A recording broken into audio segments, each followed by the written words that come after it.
भाजपा ने बिहार की सभी 17 लोकसभा सीटों पर अपने उम्मीदवारों की घोषणा कर दी है। 17 में एक सीट नवादा भी है, जिस पर भाजपा ने इस बार अपना उम्मीदवार दिया है।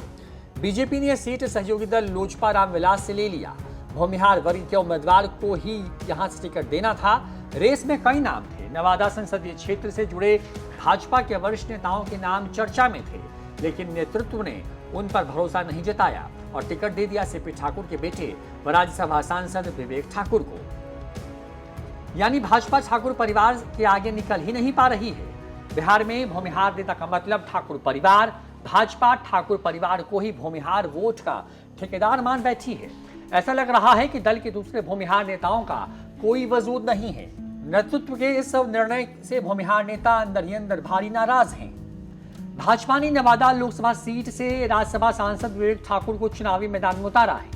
सीपी ठाकुर के बेटे विवेक ठाकुर को अब लोकसभा का टिकट देने के बाद कई सवाल खड़े हो रहे हैं। क्या भूमिहार समाज नेता विहीन हो गया है? दल में इस वर्ग के उम्मीदवार की कमी हो गई है क्या नवादा संसदीय क्षेत्र में कोई दमदार उम्मीदवार नहीं मिल रहा था, या फिर भाजपा को किसी दूसरे भूमिहार नेता पर भरोसा ही नहीं है? क्या भाजपा ठाकुर परिवार को ही बिहार के भूमिहार वोटरों का सबसे बड़ा ठेकेदार मानती है? आखिर एक ही नेता को विधायक का टिकट विधान परिषद में भेजना, फिर राज्यसभा भेजना, कार्यकाल रहते हुए अब लोकसभा का टिकट देना, क्या इस निर्णय से दल के दूसरे भूमिहार नेताओं में असंतोष नहीं पनपेगा? विवेक ठाकुर को नवादा से टिकट देने के बाद बिहार भाजपा के अंदर ये राजनीतिक सवाल तैर रहे हैं। भाजपा नेताओं का कहना है कि नवादा था तो भूमिहार समाज में कई नाम थे जिस पर भाजपा विचार कर सकती थी, लेकिन बीजेपी ने ऐसा नहीं किया।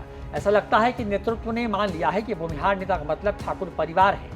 जब भी भूमिहार वोटर में नाराजगी बढ़ी, लाभ मिल गया ठाकुर परिवार को। 2019 लोकसभा चुनाव के दौरान भूमिहार समाज से सिर्फ एक कैंडिडेट गिरिराज सिंह को टिकट देने पर असंतोष पनपा। तब नेतृत्व ने डैमेज कंट्रोल के तहत विवेक ठाकुर को राज्यसभा भेज दिया। इस बार के लोकसभा चुनाव में नवादा सीट बीजेपी के खाते में आई और भूमिहार कैंडिडेट देने का निर्णय हुआ।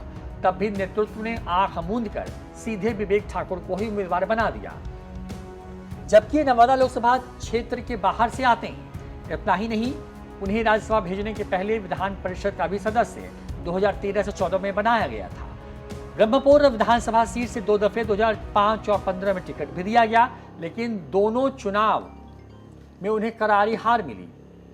इस तरह से विवेक ठाकुर कभी भी जनता की वोट की बदौलत चुनाव नहीं जीते, लेकिन जब भी भूमिहार को मौका देने की बात आई, ठाकुर परिवार से विवेक ठाकुर ने ही बाजी मारी।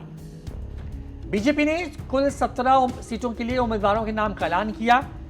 अगर उन सीटों की बात करें तो पश्चिमी चंपारण से डॉक्टर संजय जायसवाल, पूर्वी चंपारण से राधा मोहन सिंह, मधुबनी से अशोक कुमार यादव, अररिया से प्रदीप कुमार सिंह, दरभंगा गोपाल से गोपालजी ठाकुर, मुजफ्फरपुर से राजभूषण निषाद, महाराजगंज से जनार्दन सिंह सिग्रीवाल, सारण से राजीव प्रताप रूडी, उजियारपुर से नित्यानंद राय, बेगूसराय से गिरिराज सिंह, पटना साहिब से रविशंकर प्रसाद, पाटलिपुत्र से रामकृपाल यादव, आरा से आर.के. सिंह, बक्सर से मिथिलेश तिवारी और सासाराम से शिवेश राम, औरंगाबाद से सुशील कुमार और नालंदा से विवेक ठाकुर के नाम का ऐलान किया गया है। न्यूज 4 नेशन की रिपोर्ट।